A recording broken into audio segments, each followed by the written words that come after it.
Fala pessoal, sejam bem-vindos a mais um podcast Caminhos da Medicina. Muito prazer, meu nome é Gabriel Sandrin e lembra que esse podcast é aquele podcast que vai dar luz no teu propósito médico. A gente vai trazer diversos caminhos dos mais diversos especialistas. E hoje a gente conversa com a doutora Adalgisa Ferreira, gastroenterologista, hepatologista, foi professora universitária, já atuou nos diversos pilares da medicina. Seja muito bem-vinda, doutora Adalgisa.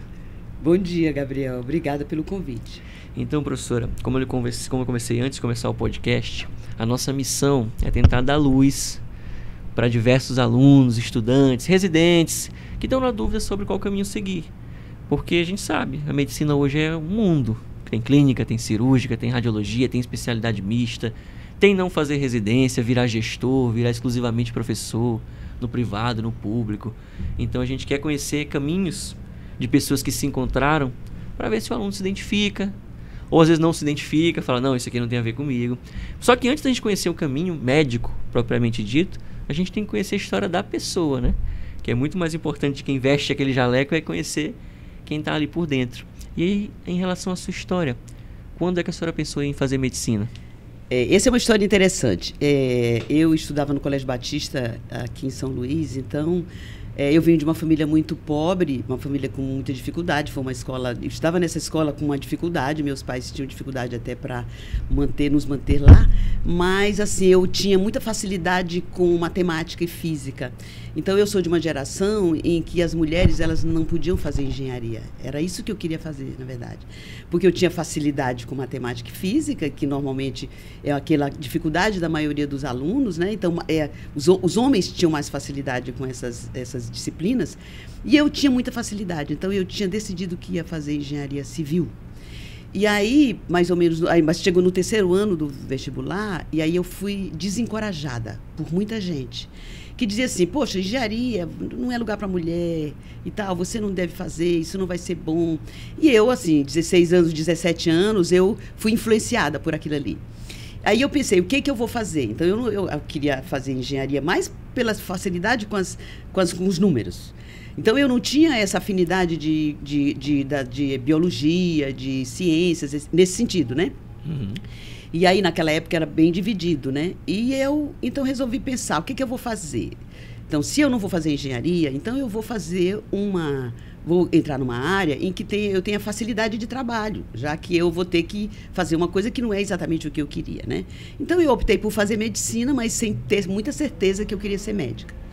Então, durante o curso de medicina, eu fui vendo que realmente ali eu podia me encontrar. Podia ser legal para mim ali. Então, assim, o que eu via de mais interessante no curso de medicina, além de você ter ali contato com as pessoas, de você ver gente de todo jeito, eu achava, quando eu entrei na parte clínica, porque nosso curso era um pouco diferenciado. A parte básica você via tudo primeiro, né? Anatomia, histologia, fisiologia, etc. Aquilo ali não era uma coisa que me dava muito ânimo, mas quando eu entrei na parte profissional, da clínica, da semiologia que a gente chamava, né? Que hoje na nossa universidade ela chama práticas médicas, mudou um pouco, né? O enfoque eu acho até que é bastante interessante, porque você já começa vendo todo e depois vai vendo separadamente, mas naquela época era a semiologia. E aí teve uma parte da semiologia que eram as síndromes. As síndromes. Que aí você tinha que juntar sinais e sintomas, que você tinha que examinar bem o doente, você tinha que ver o que ele estava se queixando, você tinha que focar na história clínica do doente e, a partir daí, você fazer hipóteses diagnósticas. Eu achava isso fantástico. Tive um professor, que é o professor Dominici, que ele era fantástico nisso, e eu ficava assim, admirada, eu tinha uma admiração enorme por ele, encantada, na verdade, por ele, pelo como ele fazia aquilo. E eu pensava, puxa, é isso que eu quero fazer para mim, eu vou fazer isso, é isso que eu vou querer fazer. Então, assim, até hoje é isso que eu gosto muito, mas foi andando pelo curso e aí eu comecei a ficar assim, isso acontece com todos nós, eu acho. Eu fui vendo assim que as doenças crônicas da clínica, elas eram assim muito longas, ciência cardíaca, a gente não tinha muito resultado, cirrose. Naquela época, cirrose hepática, o indivíduo tinha cirrose, ele ia morrer. A gente não tinha muita coisa para fazer por algumas doenças crônicas. E aquilo foi me deixando meio assim desanimada. E pensei assim, eu não vou fazer clínica não, vou fazer clínica médica, que era o que eu queria fazer, clínica com gastroenterologia, porque era a especialidade do professor que estava me estimulando ali, né? Me inspirava. E aí eu resolvi pensar assim, vou fazer uma especialidade, primeiro, que tenha um mercado de trabalho bom e que também vai me proporcionar eu a fazer, entrar em contato com doentes em pacientes graves, em unidade de terapia intensiva. Então, eu optei no 6º ano em fazer anestesia. Então, anestesia por quê? Porque era essa especialidade, mais fácil era mais curto, eram 2 anos de curso de anestesia na época, e eu ia logo trabalhar, e eu ia depois fazer terapia intensiva para poder fazer lá aquela parte que podia ser de avaliação diagnóstica, etc. Mas não foi o que eu imaginava. Então, eu fiquei no primeiro mês, 2º mês, 3º mês de residência fazendo anestesia. Então, eu entrava no centro cirúrgico 6 horas da manhã. Eu fiz na UERJ, na época a nossa referência era o Rio de Janeiro. Nós saímos daqui para ir para o Rio de Janeiro. Não era como São Paulo hoje, né? Nós íamos para o Rio de Janeiro. E aí, eu entrei no curso da UERJ, que era um programa assim, de excelência de anestesia na UERJ. E eu entrava às 6 horas da manhã e só saía às 5 da tarde, não via o sol. E ela fazia a visita pré-anestésica. E assim, e durante a atividade, eu achava que aquela minha ideia que eu me encantei de fazer diagnóstico, de ver sinal e sintoma, de examinar o doente, aquilo, não tinha nada com aquilo ali. Era uma especialidade fantástica, que é super necessária, que é importante e que nós sabemos quantos profissionais, amigos, nossos colegas, professores como eu, que são brilhantes e que são muito felizes ali, que têm uma história só de sucesso, né? E felizes. Eu olhava aquilo, mas aquilo achava que não era para mim. Não tinha a ver com o seu perfil, né? Achava que não era para mim. E assim, foi muito difícil resolver deixar, porque era uma especialidade com muito potencial e tal. São Luís, a gente vinha, era voltar e ter certeza que tinha que estar como trabalhar, como ainda é hoje. Ainda é hoje. É hoje. Imagina naquela época. Que tinha muito menos. 40 anos atrás. Isso é 40 anos atrás. Esse ano eu faço 40 anos de graduada. Então, isso era 40 anos atrás. Então, aí eu resolvi com muita dificuldade. Tive, na época, assim, meus pais não tinham condição de estar. Eu saí, eu já era graduada, eu já era médica. Eu tinha que largar tudo, sem trabalhar, para estudar de novo para outra prova de residência, né? Então, aí, na época, eu tive... eu namorava um residente de clínica médica que foi ser meu marido depois. Então, ele me ajudou muito nesse momento, nessa época. Continuei morando na moradia da UERJ. Eles me permitiram ficar na moradia, porque eu não tinha também como me sustentar lá. E fiquei estudando só para fazer prova de residência de novo, para gastroenterologia, que na verdade era o que eu queria fazer antes. Sim. E aí fui para São Paulo fazer gastroenterologia, fiz a gastro. Só uma pausa na sua história. A senhora, nesse ano que a senhora ficou na UERJ, estudando para a prova de residência novamente, a senhora trabalhou?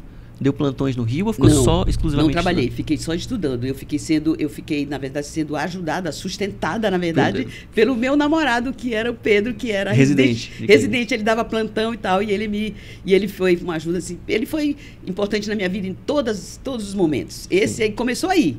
E foi até todos os momentos importantes. Sim. E aí depois ele continua no Rio e Não, e nós fomos para São Paulo, porque ele acabou clínica médica. Ah, tá. Entendi. Eu fui fazer gastro em São Paulo e ele foi fazer cardiologia em São Paulo. Sim. Eu fiz clínica médica no Rio.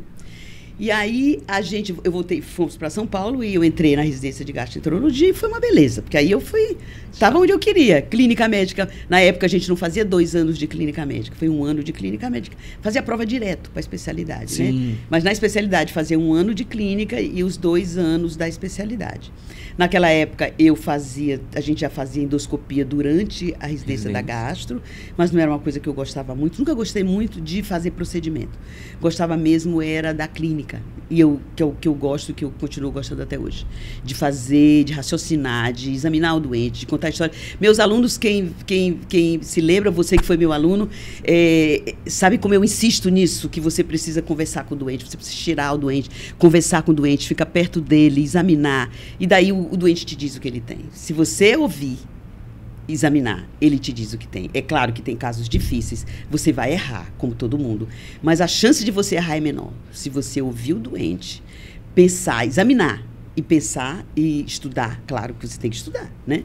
Você vai ali conseguir saber, fazer pelo menos hipótese diagnóstica. Claro que tem casos que você não sabe, Sim. Você não faz hipótese, você não consegue. Você vai precisar de exames complementares para poder te dizer. O que você não pode começar é de um exame complementar. Você não pode começar de um exame complementar. A partir dele querer ir para a história. Exato, porque esse exame complementar ele pode te enganar muito. Você começa com o teu doente, né?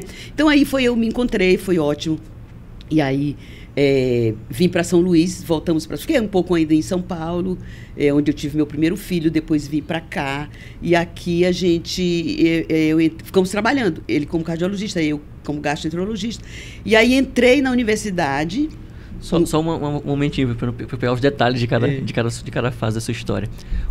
Quando a senhora acabou o gastro, na sua época, tinha também esse ano adicional de hepato e tudo? Não. Na verdade, não existia patologia na época que eu fiz gastroenterologia. Era tudo embutido na residência. A hepatologia, na verdade, até hoje a hepatologia não é uma especialidade, né? Ela é uma área de concentração da gastro. A gente acha que talvez agora com essa nova diretoria da Sociedade Brasileira de Hepatologia, as diretorias vêm lutando. Elas já fizeram um trabalho. Agora, com essa próxima, eu acho que vai ter um trabalho maior para isso se concretizar. Porque falta pouco para que ela seja realmente uma especialidade. Porque, na verdade, não é só o gastro que faz hepatologia. Você pode ter o clínico, que faz clínica médica e vai para a hepatologia, porque ela é diferente, ela é uma especialidade diferente, não é só de gastro. Claro que é importante, como todas as outras, mas você não precisa ser gastroenterologista para ser hepatologista. Então, mas, por enquanto, ela ainda é uma área de concentração da gastroenterologia. E não tinha na época. Eu já gostava muito de doenças do fígado, mas não tinha.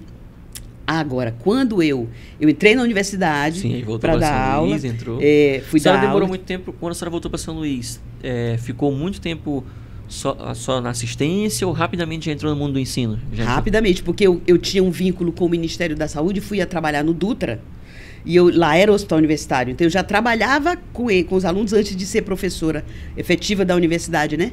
E aí eu fiquei mais ou menos assim uns 6, 7 anos antes de entrar efetivamente como professora. E aí eu fiz o concurso para professora, entrei, e logo depois, com 2 anos, eu fui fazer o doutorado, porque tinha uma importância grande, porque aí, principalmente para a vida acadêmica, seria muito importante, aí eu fui fazer a pós-graduação. E lá, na pós-graduação, durante o doutorado, eu fiz hepatologia. Entendi. Só em hepatologia, na verdade. Minha tese foi em hepatologia, passei fazendo ambulatório, enfermaria, de doenças do fígado.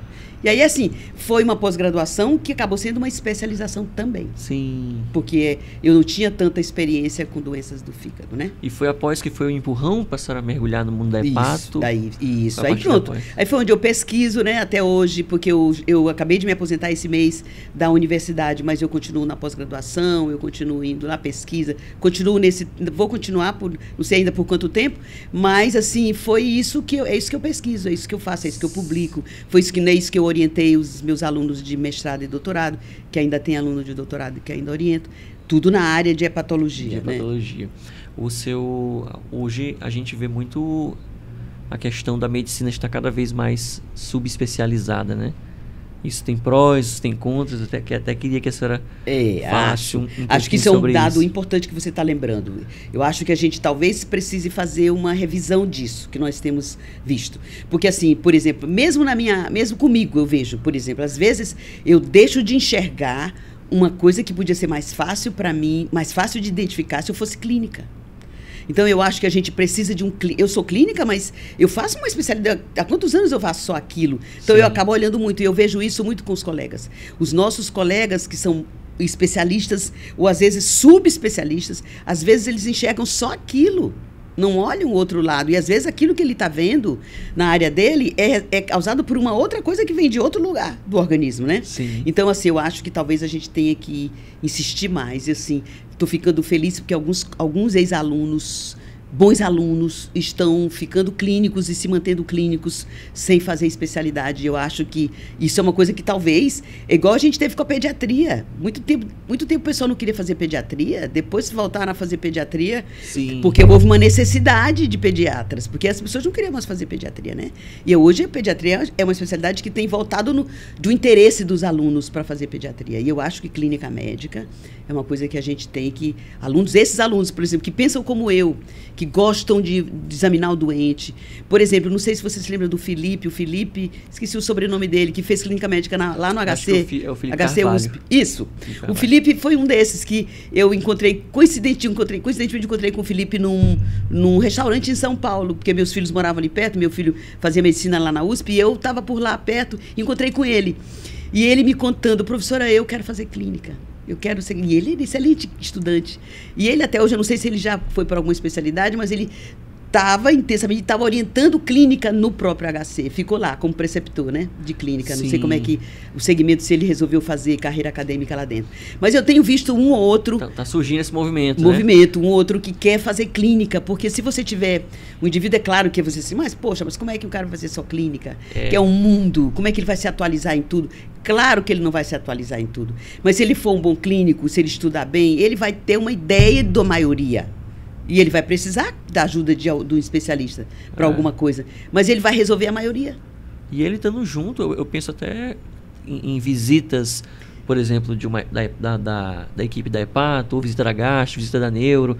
Ou esse clínico estando junto, ele pode dar um olhar, uma balizada no caso, que ninguém estava pensando. Perfeitamente. Eu acho que ele em conjunto, às vezes, com o especialista. Agora é interessante que a senhora fala de clínico, mas não necessariamente falando de atenção primária, né? Não, porque a gente pensa, eu quero trabalhar com tudo, ver um pouco de tudo. Então, vou fazer medicina de família e comunidade. Que é super importante, Mesmo aí, eu acho que eles são importantes para definir algumas coisas, para já encaminhar... E trabalhar muito com a prevenção também, exato. E eu acho que no nosso país, assim, eles são muito sobrecarregados, os médicos da atenção básica. Muito, porque é muito difícil você fazer tudo. Pediatria, obstetrícia, ginecologia. Até cirurgia, pequenas cirurgias eles fazem. Sim. Então, quer dizer, é muito difícil. Né? Então, assim, você não pode exigir que aí determinadas doenças mais difíceis... Tudo eles resolvida lá, não, 90%. Não tem como. Embora... Eu acho que mas eles assim já podem encaminhar mais ou menos para o especialista. Agora, um clínico especialista... No hospital terciário, né? Exatamente. Um clínico generalista, mas dentro de um hospital de mais alta complexidade. Eu acho que é importante, a gente está precisando Essa corrente disso. não está tendo, por exemplo. Não está, e a gente está precisando, por exemplo.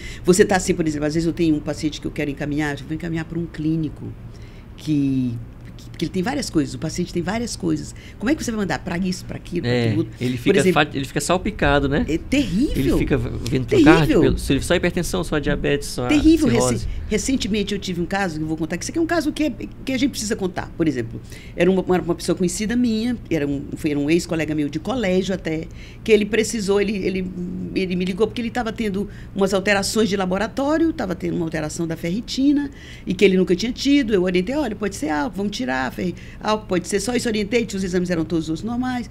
E aí ele resolveu procurar um hematologista que fez sangria, quando ele naquele momento não havia necessidade de sangria, porque a ferritina podia ser outra. A gente sabe que a ferritina não necessariamente é sobrecarga de ferro. Depois dessa sangria, ele teve lá um mal-estar qualquer, fez hipotensão, que, claro, foi só 500 ml de sangue, não foi por causa da sangria. Mas eu estou dizendo que estava tudo encadeado com uma coisa só. Sim. E aí ele começou a ter artralgia, e aí ele começou... Esse indivíduo, ele precisava claramente de um clínico. Aí ele foi numa emergência porque ele teve essa hipotensão. Ele foi encaminhado para um cardiologista porque teve essa hipotensão. Ele foi encaminhado, ele já vinha de um hematologista. Aí ele tinha no exame de imagem, ele tinha um cisto no rim. Já foi encaminhado para o urologista, que era um cisto simples. Uhum. Tudo isso, se você tem um bom clínico que consegue juntar as coisas, ia resolver o problema do doente. A gente não tem. Nós não estamos tendo isso na prática. Isso é uma necessidade. Porque você diz, tem o clínico do idoso, que é o geriatra. Sim. Tem o pediatra. Exato. Mas a gente não está tendo o clínico do adulto. A gente não está tendo aqui antes de ser o geriatra. Sim. Então a gente precisa disso. Nós estamos notando isso. Porque o paciente fica perdido. Sim. E outra coisa, o especialista ele vai ver só a área dele.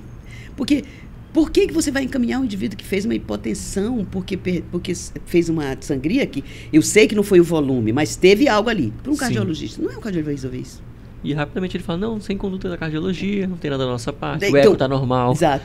Mas volta pra quem? Pra ninguém, se ele tá com ninguém, né? E tem que entrar no contexto de tudo, porque ele devia estar com uma doença inflamatória, com essa ferritina muito alta, porque não era álcool, estava com artralgia, e ele estava tendo alguma coisa ali que estava fazendo, até pensando, será que é um tumor que ele está produzindo, substância que está fazendo vasodilatação? Sim. Quando ele tirou esse sangue, ele descompensou, desequilibrou alguma coisa, será que essa lesão lá no rim, que podia ser um cisto, podia ser... Tudo tem que ter um clínico para pensar. Eu acho que aí o quebra-cabeça, né? Eu acho que aí a gente está falhando. É interessante, porque a gente tem visto, professora, muita corrente de você tem que ser cada vez mais especializado. Pois é, eu acho que precisa, Daniel. Tem que ter esse... Gabriel, eu acho que precisa, eu acho que a gente precisa disso, mas eu não acho que isso seja... 100% das pessoas têm que ir para esse caminho, né? Isso. Eu acho que se a pessoa gostar muito de medicina e gostar muito de clínica, como esses meninos que foram seus colegas, que foi só o Rafael, foi outro também, outros também, que estão fazendo. Eu acho que isso é muito legal. É muito importante. E a senhora, naturalmente, foi caindo num caminho mais especializado. Talvez sem tanta intenção, mas o mundo, a sua vida foi lhe levando para a hepatologia. E a senhora... acabou sendo foi muito mais entrando de fato na hepatologia, sua rotina foi virando 100% hepato, ou na sua vida prática, a senhora está na assistência ainda hoje em dia? Tô. No privado? Ou voltei para o serviço privado, depois que eu me aposentei da universidade da graduação, né? Sim, e dentro do seu consultório privado, a demanda é muito mais hepatologia ou é bem distribuída? Muito mais hepatologia, mas faço gastro também, porque eu sempre fiz gastroenterologia, por exemplo. Sim. Não sei se você lembra, eu fui a única professora de gastroenterologia por, acho que 10 anos, os últimos 10 anos, a única. Então, todos vocês se lembram e me encaminham. Sim. Pacientes de gastro. E meus colegas, outros, também encaminham. Então, eu ainda atendo gastroenterologia, mas muito mais hepatologia do que gastroenterologia geral. O que mais brilha seus olhos é hepato. Mas eu faço gastro, tem gastro, assim, principalmente a área que precisa de investigação, eu gosto muito. E para quem está fazendo gastro hoje em dia, o que a senhora aconselha? Busque de fato uma área de atuação, faça um pouco de tudo, entrando um pouco nesse paradoxo, né? Sou doença inflamatória, só hepato, faço endoscopia e vou viver exclusivamente na endoscopia. Qual que é o seu conselho para quem está na residência de gastro hoje em dia? Eu penso que a gente tem muito espaço para o gastroenterologista geral, que faça todas as áreas. Temos espaço para isso, para trabalhar, e faça também endoscopia, se gostar. Sim. Por exemplo, eu deixei de fazer endoscopia porque não era uma coisa que eu gostava. Mas tem gente que gosta. E eu acho que faz parte, é interessante. Você pega seu doente, você mesmo faz a endoscopia dele. Sim. Quer dizer, você examina o doente, e você faz uma suspeita, e você mesmo faz o diagnóstico com o exame. Eu acho isso fantástico, interessante demais. Para quem gosta de fazer, eu acho que é bacana. Então, eu acho que na gastroenterologia ainda dá para você ser um gastro que faça todas as coisas. Por que o fígado, às vezes, é um pouco mais difícil? Então, assim, eu acho que você pode ser um gastroenterologista que goste de doenças do fígado e fazer também. Nós temos colegas aqui que são gastroenterologistas que fazem doenças do fígado sem grande problema. Mas aí você já tem aquele paciente que vai precisar do transplante. Sim. Aí um paciente no pré-transplante de fígado, ele é diferente. O paciente no pós-transplante de fígado é diferente. Você vai precisar de alguém que seja especializado nisso para o doente. Sim. Então, assim, você vai ter caminhos para isso. Doença inflamatória, como você lembrou, é uma coisa que realmente é complicado, não é simples, não é uma coisa que qualquer gastroenterologista pode fazer bem. Dá para fazer o geral, porque o geral também não é tão complicado, mas os pacientes mais graves e que denotam um tratamento muito específico, que tem que ter muito conhecimento sobre aquilo, a gente já tem aqui em São Luís médicos gastroenterologistas especializados com uma especificidade para a doença inflamatória, mas que não deixaram de fazer o resto. Sim. E fazem bem. Então, eu acho que dá para você fazer uma área de concentração dentro do que você faz, da gastro geral. Sim. E estude mais aquilo, mas não precisa você fazer só aquilo. Mas a senhora acha que isso, em relação à demanda da nossa cidade, pede esse especialista que faça alguma coisa de forma mais aprofundada, mas também faça geral? Mas, por exemplo, para quem quer morar nas grandes cidades do Brasil, eu imagino que em São Paulo deve ter gente que faz só... Tem. Só faz parte de uma equipe de transplante. É o hepatologista de pré e pós-transplante. Tem. E talvez Com certeza tem. Isso não tem dúvida. Nos grandes centros, é isso, claro. E isso aí é uma expertise que o cara vai ficar cada vez melhor. E que o resultado vai ser cada vez melhor. Não há dúvida. Mas eu acho assim que no nosso caso, para nós aqui, ainda dá para a pessoa fazer. O pessoal do transplante, por exemplo, quem faz hoje, no nosso caso, no nosso hospital universitário, que não tem um volume grande de transplante, mas tem um ambulatório muito cheio de pré e pós, porque fazem o transplante fora, mas são acompanhados aqui, e o pré, às vezes, eles têm que se dedicar só àquilo. Por exemplo, no hospital universitário, eles fazem só aquilo. Sim. Não, eu estou só levantando a questão de também o aluno pensar com clareza onde ele quer morar. Isso. Porque esse também foi um dilema que passou na sua cabeça, né? Quando a senhora terminou a gastro, sobre morar numa cidade maior, um grande centro como São Paulo, ou voltar para sua cidade de origem, São Luís, que também é uma capital grande, mas que não tem o mesmo volume que São Paulo tem, por exemplo. Sem dúvida, isso é importante mesmo. Aí vai depender, porque a concorrência, né? O mercado em São Paulo é muito mais exigente, no sentido de que vai ter muito mais gente, vai ter muito mais coisas, o volume muito grande e de problemas desse tipo para solucionar. Porque talvez, por exemplo, vamos imaginar, nós temos em São Paulo gente que só faz, por exemplo, no fígado, olha, na hepatologia, que só faz doenças raras no fígado. Pensa. Especialista em doenças raras do fígado, doença de Wilson, as doenças do metabolismo, de doenças genéticas de metabolismo, hepatite autoimune, doenças mais raras. Tem gente que só faz isso. Geneticista hepatologista. Faz isso só. Então, quer dizer, claro, mas aí o movimento é muito grande. Você não vai vir para uma cidade como a nossa para fazer isso, porque não vai ter movimento para isso, né? Um caso ou outro. Por isso que é importante ter essa clareza para o cara não achar que não, eu quero me especializar só em doenças raras do fígado e voltar para minha cidade de origem. Aí, às vezes, não vai dar um choque de realidade ali no que tá passando. É engraçado que eu observo na senhora que a senhora tem uma pegada cirurgiã, mas foi para o caminho da clínica. Por exemplo, muito cirurgião gosta de matérias exatas. Matemática, física e química. Cogitaram fazer engenharia, eu mesmo cogitava fazer engenharia química, alguma coisa relacionada a áreas de exatas, né? É mais objetividade. É aquela coisa de buscar a solução, buscar a resposta, dar a conduta. Então o pessoal da minha turma falava muito. Acho que até falei para a senhora já. Doutora Dalgisa é uma clínica com alma de cirurgiã. Mas eu não tinha habilidade, nunca tive habilidade com cirurgia. Mas o raciocínio, eu acho que é pouco parecido mesmo, assim. Porque eu gosto de somar, juntar e tal, e sair o resultado. Meio cartesiano mesmo. Sim. Meio cartesiano. Como eu vi isso muito quando a senhora falou assim, sobre escolha de especialidade, né? Eu pensei em engenharia porque eu gostava de fazer equação, descobrir o X, descobrir a resposta, e eu achava lindo quando eu via o doutor Dominici levantando os dados e abrindo a chave para descobrir qual que é o X, vamos dizer assim. Exato. Então a senhora traz a sua paixão pelas exatas para a clínica. E não necessariamente essa objetividade, essa pegada, a pessoa tem que gostar de fazer procedimento. Que também é uma coisa mais objetiva, né? A gente faz a cirurgia, já vê o resultado ali no pós-op imediato. Se o apêndice está inflamado, o apêndice saiu, tu já vê a cavidade sem ele. Uma cirurgia plástica, uma rinoplastia. A gente já vê o antes e depois ali naquele momento. Por isso que muita gente que gosta de exatas acaba migrando. Mas eu vejo que a senhora tem esse perfil de exatas, de resolutividade, mas não curte tanto fazer procedimento. Não curto. E mesmo assim a senhora conseguiu trilhar o seu caminho dentro da clínica médica.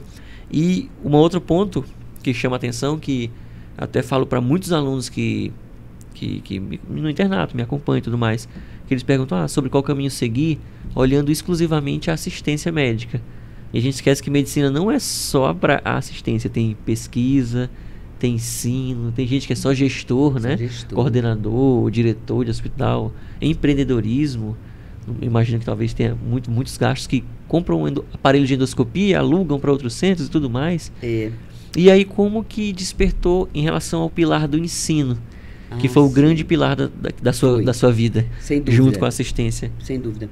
Assim, me chamava a atenção, assim, me animava muito e me encantava eu ver, assim, o resultado.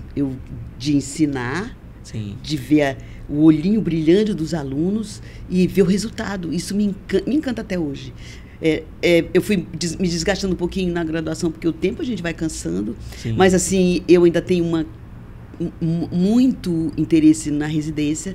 Eu acho isso, quando eu vejo um residente interessado, que se ele está bem interessado, ele tem um conhecimento já teórico que ele já vem, interesse para aprender, aquilo me encanta, poder ajudar aquilo ali. Isso é uma coisa que eu gosto mesmo. E assim, eu tenho, por exemplo, às vezes eu estou com um paciente, e os pacientes, às vezes que não sabem que eu sou professora, perguntam, a senhora é professora? Porque eu fico explicando para o paciente como se eu estivesse explicando para o aluno. Sim. Então, assim, e eles entendem, os pacientes entendem, né?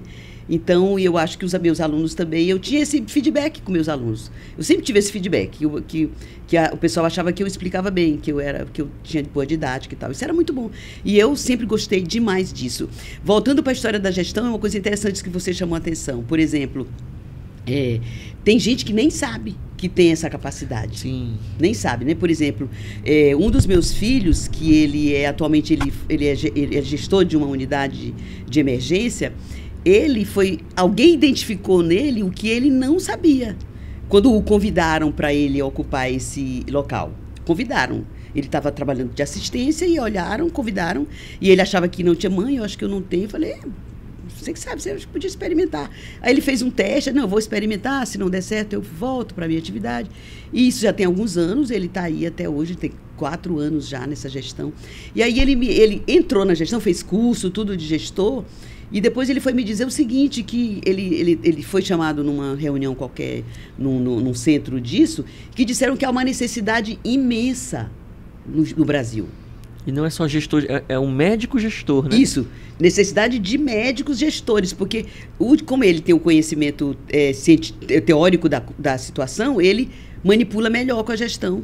Então, eles dizem lá que tem uma necessidade, é um campo para os alunos, que estão graduandos agora, que se graduando, saber, já tem até... De cogitar isso da sua escolha também. Da sua escolha, eu acho até que já tem processo, já tem não sei se tem residência, acredito que não, mas talvez que pós tem sim, de gestão já de gestão, de unidade básica, de outros campos. Acho que é interessante, se a pessoa se vê nisso, se gosta, né? Uhum. É interessante, e assim, é mercado. Sim, é muito interessante mesmo. E a sua vida foi marcada muito mais pelo ensino, pela assistência, mas antes de sair, porque a senhora saiu recente, foi agora praticamente do ensino. A senhora está aprendendo a viver sem o ensino universitário, né? Sua cabeça deve estar se remodelando, eu imagino. Hoje em dia, a senhora está sentindo falta da rotina ou por enquanto está respirando mais? Eu ainda não estou sentindo falta da rotina da graduação, mas eu sinto um pouquinho da falta da pós. Não da pós de mestrado, doutorado, mas da residência. Da residência, de estar como staff. A senhora sente falta daquele... Talvez a senhora é um pouco o que eu sinto também, que eu gosto muito de estar entre a assistência e o ensino. Quando a gente conecta essas duas coisas, que seria no ambiente hospitalar, na assistência, no ambulatório, isso, talvez seja um ponto que mais... Residência querendo aprender, é maravilhoso aquilo ali. Isso deve para a senhora que foi preceptora, eu ainda não fui, quem sabe em breve. Acho que você será. Você vai ver como é bom, é muito bom. Eu imagino que deve ser o resultado é bom. Deve realmente ser muito estimulante estar nesse ambiente. E a sua vida, então, voltando um pouquinho antes da senhora ter saído da universitária, onde foi a maior parte da sua carreira, foi assistência e ensino, basicamente? Como era a sua semana padrão? Era mais ensino do que assistência? Porque a senhora falou até o momento que abriu mão um pouco do consultório privado e meio que reativou... eu tive que sair do consultório privado 5 anos antes para poder fazer dedicação exclusiva para a universidade. Mas não mudou a minha atividade na universidade, era a mesma. Então, minha atividade foi...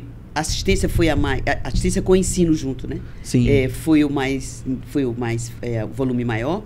Mas eu tinha programas de extensão, que eu tinha aquela liga de hepatite, não sei se vocês lembram. Sim, lembro, que fiz parte, era um programa de extensão. E também eu orientei muitos mestrados, doutorados, PIBIC, né? Eu coordenei muitos projetos de pesquisa patrocinados pelas agências de fomento, da indústria farmacêutica. Eu fiz de tudo. O ensino lhe levou para pesquisa? O ensino para pesquisa, porque no ensino, na universidade, eu comecei a ser convidada aí na pós-graduação também, né? Porque a gente tinha que ter os alunos para graduar, ou para pós-graduação, as pesquisas, e a gente tinha que ter projetos de pesquisa financiados. E é interessante demais você identificar coisas, né? Orientar, fazer, formar, né? Sim. Formei bastante gente. E aí depois, agora saindo da universidade, a senhora voltou mais para assistência do que para ensino? Para assistência mesmo. E na universidade ainda vou ficar em algum tempo, talvez em alguns projetos de pesquisa e pós-graduação. Ainda devo ficar um pouco com os residentes no ambulatório. Talvez tenha ido numa reunião teórica com residentes internos. Mas, assim, não sei até quando eu devo ficar. Porque, assim, penso em outras coisas, penso em celebrar outras coisas na vida e tal. Estudar filosofia, que é uma coisa que cultivar outras áreas além da medicina, né? Que eu venho pensando muito, lendo muito filosofia, é uma coisa que tem me estimulado. Ah, que bacana, professora. É uma coisa que a senhora comentou antes do podcast, vou tocar nesse assunto, não sei se pode, que qualquer coisa a senhora... que o seu filho viveu a mesma coisa que a senhora. Viveu. Em relação a fazer anestésio, não se identificar e sair. Em relação... A senhora tem filhos que também seguiram a medicina. Isso. A gente está falando sobre um podcast de escolhas de caminhos. Como é a sua relação com eles em relação a influenciar ou não a escolha de especialidade? Certo. Assim, eu sempre tentei assim, não influenciá-los. Tentei deixá-los livres para escolher o que eles queriam ser, porque cada um tem que seguir seu caminho, né? A gente sabe que aí você vai fazer o curso de medicina, tem uma facilidade de trabalho, isso é uma coisa que, claro, todo pai fica pensando que isso é uma coisa boa para a vida do filho, porque você quer que seu filho se dê bem. Mas eu tinha sempre essa ideia que a pessoa tem que escolher. E a pessoa pode errar, e pode voltar, e pode tentar, e pode nunca acertar. Mas cada um tem que viver a sua história. E eu sempre pensei nisso. É claro que se alguém me pedisse uma opinião, eu daria a opinião. Muito bem, mas eu tive 2 filhos, os 2 mais velhos, que foram para a medicina. Meu filho do meio, ele dizia que ele não queria ser médico, ele queria ser oftalmologista. Porque ele tinha um ceratocone e foi identificado muito cedo, e ele vivia em oftalmologista. Ele dizia assim, não, eu não quero ser médico, eu quero ser oftalmologista. Eu faço brincadeira com os colegas. Digo, tá vendo? Até o menino já sabe. O certo é que esse do meio, talvez até por esse problema que ele tinha já, ele decidiu que ele queria ser médico. Meu marido médico queria que todos fossem médicos. E ele queria, e ele fazia uma campanha. Faz questão de influenciar. Fazia uma campanha. Então, talvez tenha sido também importante para eles. Mas acho que meus filhos que foram fazer medicina, os 2 estão bem. O outro não fez medicina, fez direito, também está bem. Sim. Foi o que saiu do caminho, mas está bem também. Mas assim, o mais velho fez medicina e fez cardiologia, que eu acredito foi por causa do pai dele, que é cardiologista, e ele admirava o pai com aquilo, e ele optou pela especialidade.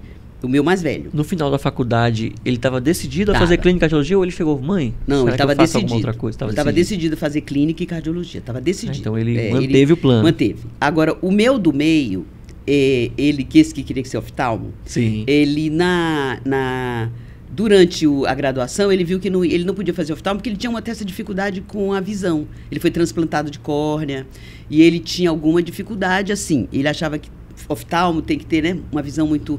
Ele achou que não dava para ele, oftalmo. Aí ele foi caminhando e optou por fazer anestesia no último ano. Ele estava no internato. E aí, mãe, vou fazer anestésio e tal. E eu falei, meu filho, você tem certeza que quer fazer anestésio? A senhora já via alguma coisa ali que não... Eu já vi, assim, que eu achava que ele tinha assim, uma habilidade muito grande de conversar com as pessoas. E, assim, eu já sabia que anestesia, lá na anestesia mesmo, quer dizer, até alguns vão depois fazer 2 junto, e eles vão ter essa possibilidade de ter a ligação com o paciente e tal. Mas não estou dizendo que o anestesista não tem a visita pré-anestésica, tem o pós, mas não é a mesma coisa dessa ligação mais perto com o paciente, né? E aí ele disse que não, ele queria, e ele fez uma prova o primeiro ano ele não foi aprovado na residência e continuou estudando o outro ano. Ele se formou na USP, então ele tinha aquela dificuldade, eles lá só querem fazer residência lá. Eu acho que hoje tem mudado um pouco, mas naquela época eles só se sentiam que eles iam se formar se eles fizessem residência lá. Continuassem a formação lá. E aí ele fez, o segundo ano passou, e aí no primeiro mês ele achou que estava bom, ia ser, segundo, terceiro mês largou. porque não era o que ele queria mesmo. Então, assim, não era o que ele queria, e o que ele sentia mais falta era a relação médico-paciente, a conversa com o paciente. Era tanto que ele mudou para psiquiatria, que é só de conversa, né? A relação é a principal pilar, a relação, né? é o principal. Então, e ele fez psiquiatria lá mesmo também, e hoje ele é psiquiatra, está em São Paulo, não deve vir para cá, e está muito feliz. Que legal. Com psiquiatria. Engraçado, vocês tiveram a história muito parecida, só que motivos diferentes, né? A senhora falou no início que o que motivou a senhora a ir para a clínica era ter a variedade, era discutir o caso, era destrinchar, era fazer aquele papel de detetive. Exato. E o dele foi muito mais de comunicação, né? De se conectar com o paciente. Ele sentia falta. Ele sentia muita falta. E ele achou assim, poxa vida, como é que eu vou ficar assim, fazer anestésio assim, não dá? Eu não vou ter essa relação com o paciente e tal. E hoje ele fez... É totalmente oposto, né? É engraçado isso que, para quem está assistindo a gente em casa, já pode começar a perceber, pô, todo mundo fala... Às vezes a gente não consegue, como a senhora falou ainda agora do seu outro filho que foi para gestão, e alguém olhava coisa nele que nem ele mesmo olhava. Nem ele sentia. Por isso que é importante, às vezes, ter o olhar de quem está próximo, pai, mãe. Cara, você é comunicador, cara, você é habilidade manual, você sempre fez isso e tudo. Às vezes as pessoas estão te dando dicas de habilidades ou características suas que vão lhe fazer explorar aquela característica dentro de um caminho da medicina. Como a comunicação, como a habilidade manual. E às vezes a gente não tapar o ouvido para isso. Fala, não vou olhar para os outros estão pensando, deixa eu seguir o meu aqui. A gente pode acabar quebrando um pouquinho ali.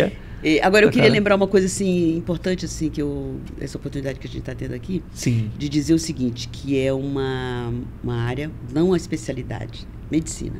É uma coisa que a gente realmente precisa ter certeza que quer fazer, porque não tem esse glamour, quer ser médico, glamour, né?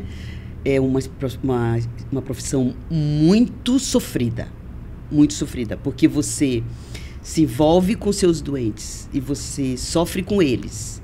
E assim, por exemplo, mulheres principalmente, elas se envolvem muito e elas então sofrem, elas adoecem. Absorvem junto, né? Muito.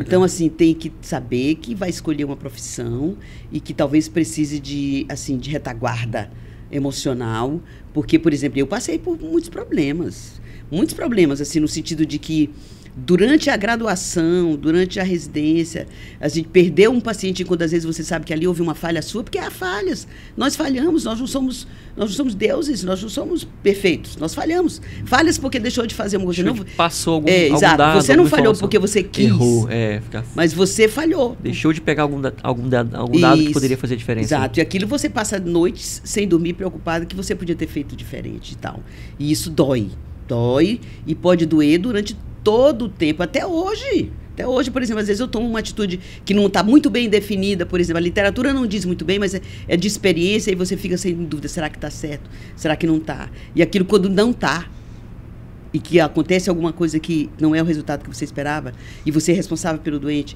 você sofre muito. Então, assim, não estou dizendo que as outras profissões não têm. Sim. Mas essa nossa profissão médicos e os da área médica de modo geral, eu acho assim, todos os da área médica, que você lida com gente, com as pessoas, com a vida das pessoas, né? Eu acho que a gente tem que ter muito cuidado, porque a gente sofre. Sim. O que a senhora aconselha a gente a... Estava falando com um amigo meu outro dia, que ele falou... Claro que tem essa carga toda emocional da medicina, mas ele falou assim, graças a Deus, eu acho que eu nunca perdi a chama pelo amor de cuidar do paciente, porque a gente percebe hoje que talvez, como a senhora disse, lá no ensino médio, muita gente talvez tenha entrado na medicina sem saber se era a grande área que queria vivenciar.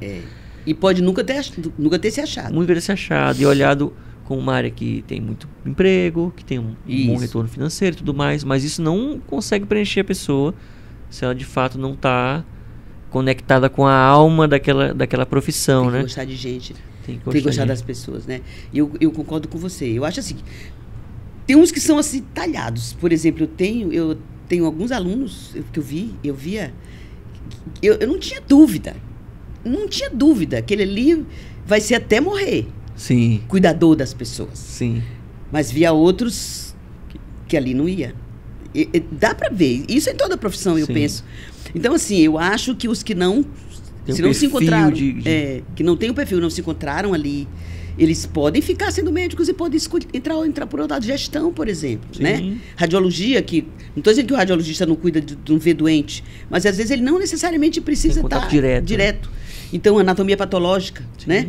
Que são super importantes, o indivíduo vai ser médico e vai... Eu acho que tem muitas áreas de pesquisa também, Pesquisa, né? Exato. Alguns colegas de vocês de turma, né? Sim, que foram para fora do Brasil. Para fora do Brasil, ficaram pesquisadores, nem fizeram a parte de cuidados... De assistência. Então, eu acho assim que tem que pensar bem, porque não é fácil lidar com as pessoas doentes, com as famílias das pessoas doentes, com a expectativa das pessoas às vezes com que você nem acha que está fazendo, que não está sendo agradável e que não está sendo justo e que não está sendo e você está, e as pessoas de volta, às vezes você recebe de volta, às vezes não recebe. Mas, e outra coisa, também a gente é humano. Tem dia que você não está bem. Você está sofrendo também. Isso aí eu acho que é perdoável.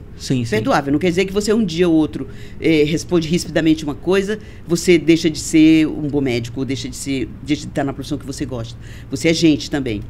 Mas, assim, isso não pode ser a rotina. A doutora, não sei se a senhora conhece a doutora Wanda Simões, demais, que é pediatra. É pediatra dos meus filhos. Ela falava muito isso, que medicina é uma profissão como outra qualquer, mas não é uma profissão como outra qualquer. Assim, porque tem algo ali que o que esse meu amigo falava, que é importante não perder essa chama de olhar com cuidado, porque as pessoas que estão olhando para a medicina só como um mercado, aí eu te consulto, tu me paga, essa coisa mais automática, um prestador de serviço, não é eles não estão conseguindo se alimentar da medicina. Então, talvez tendo burnouts, cansando, ou assim que tiver um empreendimento melhor vai sair, vai investir em outra coisa. Assim que possível que puder diminuir, vai diminuir, o que puder sair, vai sair. E qual o conselho que a senhora dá para quem já tem o perfil do cuidado, mas não quer... Qual o conselho que a senhora dá para essa chama do cuidado não apagar? Eu acho que aí não tem fórmula. Não tem, cada um tem... eu acho que não tem fórmula. Eu acho que aí é de cada um. Aquilo que você ama fazer e vai seguir e vai fazendo. Eu acho que é tão natural, né? Tão natural. Isso eu vejo em alguns, é tão natural. Por exemplo, tive uma aluna, ela era enfermeira, agora já nessas turmas mais recentes. Ela é enfermeira em Minas Gerais, ela já trabalhava como enfermeira. Aí nessa possibilidade do Enem, ela veio fazer medicina aqui. Mas assim... Era aquela pessoa que ela nasceu para cuidar das pessoas. Eu ficava impressionada com aquilo ali. Aquilo ali não vai acabar nunca. Nunca. É uma chama muito alta. Nossa, assim, é muito alta. É da natureza dela. Sim. Ela é uma cuidadora, assim, fantástica. Assim. É um médico que eu gostaria de ter para mim, se eu precisasse, se eu ficar doente. Sim. De que me cuidasse assim, daquele jeito. Pronto, acho que a senhora conseguiu dar o conselho de manter a chama. Qual médico você quer ser? Se você mesmo estivesse doente, quem você esperaria que cuidasse de você, né? Pois eu queria esse aí, que tem essa chama. Que cuida, que acolhe. Que Nossa Senhora, aquele ali é meio caminho andado. Sim. Para resolver muitos sintomas. E legal a senhora falar isso, porque hoje a gente vê muita gente preocupada exclusivamente com a técnica, né? Com a formação, com o rótulo, com o título, com o currículo. E não se tocando para essas soft skills, né? Essas habilidades mais finas. E às vezes eu até falava muito com uma amiga minha de turma. Ela fala, cara, eu tenho medo de dar plantão. A gente quase formando 2016 ali. Ela tem muito medo de dar plantão porque, cara, a gente não tem segurança ainda. Até normal. De manejo de drogas. Porque aquele frio na barriga normal de quem está começando. Todo mundo tem. Só que quando a gente começou, cara, tem tanta gente que está fazendo de qualquer jeito, que não está nem olhando para o paciente, que a gente, só de se importar em fazer direito, a gente vai pesquisar no computador, vai ver a dose no aplicativo e vai tentar. Então, só de se importar com o paciente, já é um diferencial. Mesmo não tendo ainda a residência, não tendo feito a formação. E a vida prática, a gente vai às vezes perdendo isso, né? Sim. Em geralzão.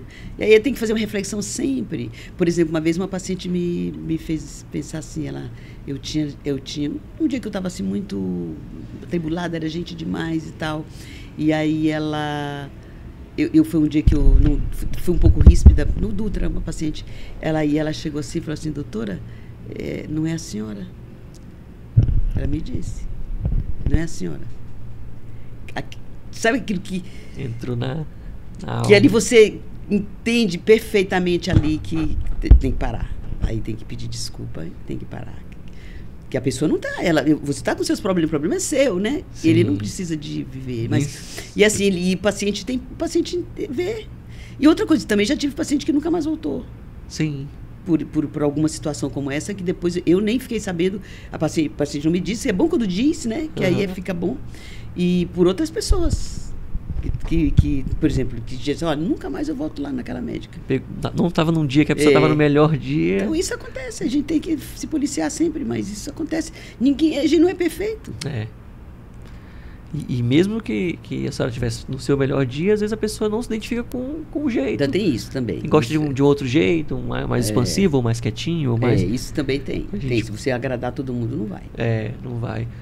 Hoje a senhora pegou uma fase na medicina que a senhora não dependeu tanto de divulgação em redes sociais para fazer o seu nome dentro da sua região. A senhora foi construindo de forma muito natural, de forma orgânica, claro. Como era todo mundo. Como era o padrão das grandes referências. A senhora é a nossa grande referência do Estado em hepatologia, na universidade, fora da universidade.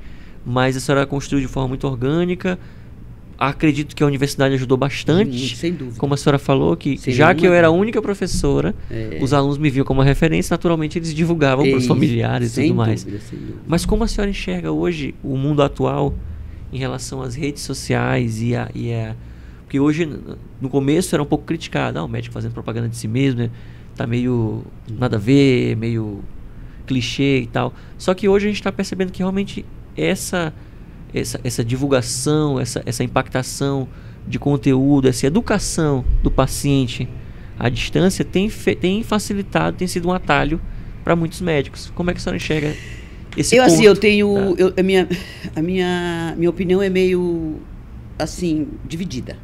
Eu acho que, sem dúvida, presta serviço. Tem gente que presta um bom serviço. O problema é que o leigo não sabe quem está prestando um bom serviço. Entendi. Esse é o problema. Porque você sabe, eu já vi, nós todos vemos, as barbaridades que nossos colegas dizem deles mesmos e falam nas redes sociais. E os pacientes acreditam.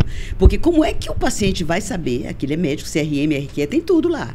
Sim. Que ele está dizendo, como é que ele vai saber que aquilo ali não é verdadeiro?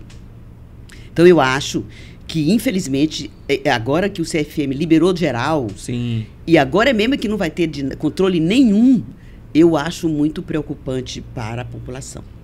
Acho preocupante, porque nós sabemos sim, que tem muita gente que diz errado. Tem muita gente, tem muitos colegas nossos que não são honestos. sim. Tem uns que são desinformados, que até acreditam no que estão dizendo, e tem gente que é desonesta, infelizmente. Não é só médico. Sim, todas as áreas. Todas as profissões, no direito, então, assim, como é que o paciente vai saber que aquele colega, aquele médico que está dizendo aquilo ali, aquilo é verdade, é ou não? e você pode confiar nele? É porque a gente, com o olhar de médico, consegue identificar. Exato. Isso faz sentido, isso aqui tem nada a ver. Ou isso, cara, isso aqui é realmente, Então, esse cara está fazendo um bom papel. Eu acho que isso aí é um Entendi. problema. A sua preocupação é no olhar do paciente. Do paciente. Porque ele não tem 6 anos de formação, 4 de residência. O leigo, ele fica totalmente à mercê. Eu já recebi pacientes fazendo uso de coisas que indicaram, não, mas o doutor fulano, ele é conhecido, tem 300 milhões de seguidores. Tudo errado. Sim. Então, eu acho que a gente tem que ter muito cuidado. Eu não sei. Eu não sei o que vai. Eu não sei se, com o tempo, como toda tecnologia nova, né, as coisas vão se arrumar. Sim. E vão se resolver sozinhas, né? Sim. Não sei. Vão se equilibrar sozinhas. Por enquanto, eu acho que a gente está vivendo um momento complicado. Mas, de acordo com essa sua reflexão, a senhora não acha que é importante ter os bons médicos educando a população mais nas redes sociais?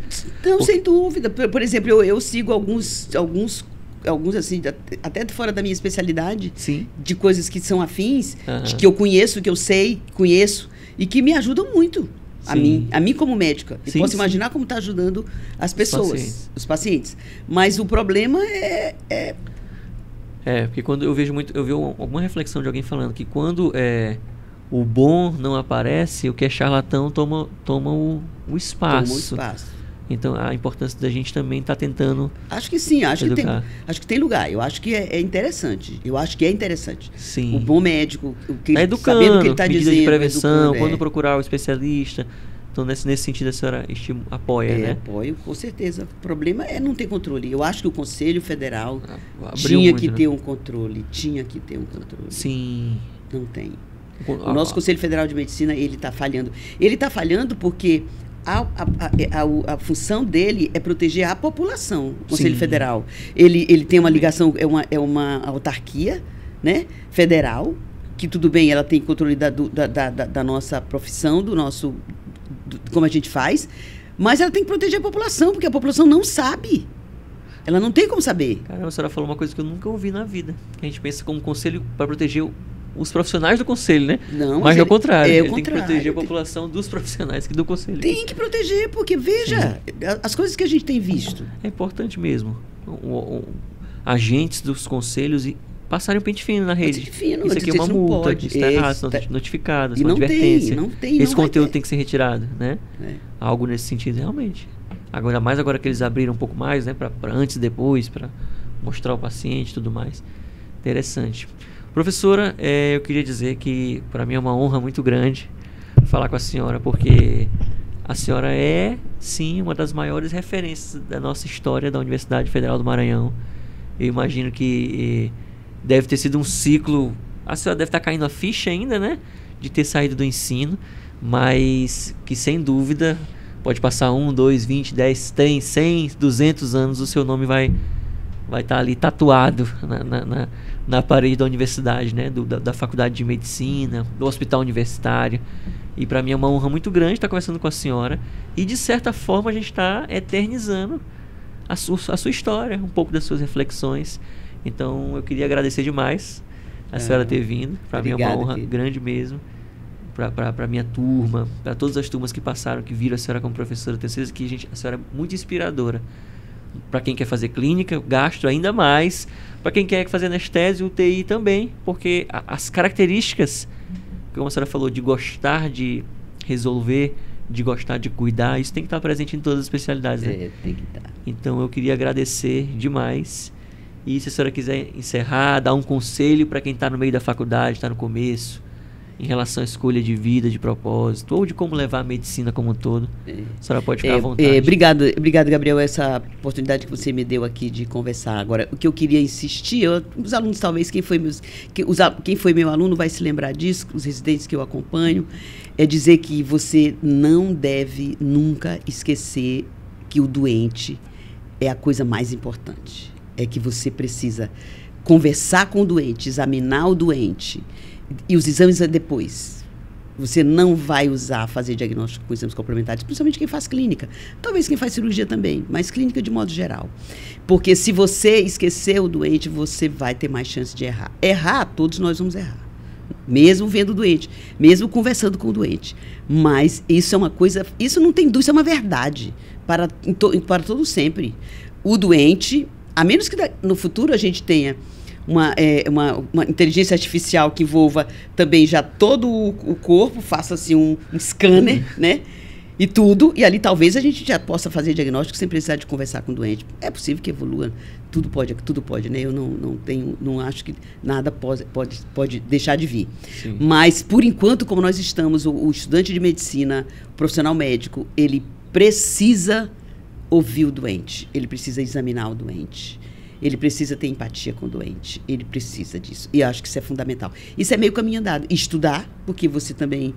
Tudo muda toda hora, né? Tem que estudar para ajudar também o seu paciente, mas eu acho que com isso aí dá certo.